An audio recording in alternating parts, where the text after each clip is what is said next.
예, 문재인 정부의 검찰총장이었던 윤석열 총장이 어제 사퇴했습니다.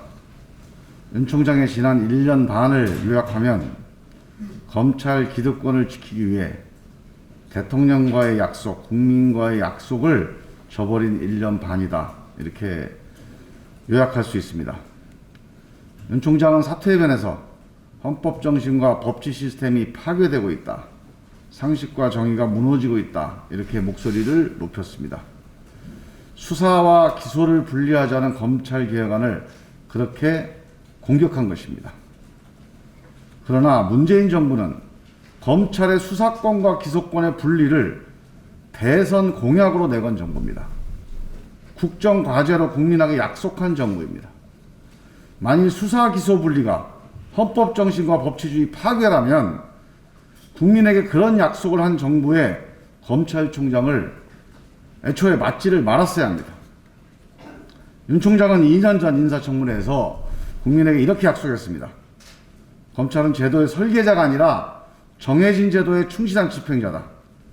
수사 기소 분리에 대해 원칙적으로 찬성하고 국회 입법을 존중하겠다. 누가 시킨 게 아닙니다. 전 국민이 보는 앞에서 스스로 국민에게 약속했습니다.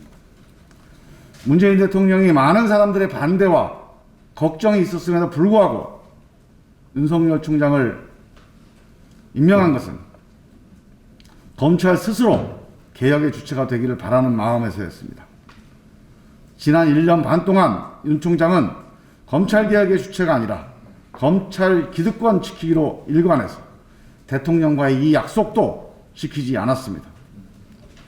결국 검찰이 스스로 개혁의 주체가 되길 바랬던 문재인 정부의 꿈은 윤석열 검찰에서는 이루어지지 않았습니다. 윤석열 검찰의 공도 있습니다. 무엇보다 역대급 편파 수사, 제19 감싸기를 통해서 검찰 개혁이 얼마나 절박한지를 일반 국민들을 각성시켰다는 점입니다. 윤석열 총장의 역할은 거기까지입니다.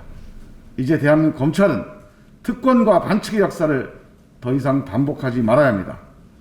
국민의 각성으로 만들어진 검찰개혁의 도도한 흐름은 검언 유착으로도 정치검찰의 저항으로도 이제 막을 수가 없습니다.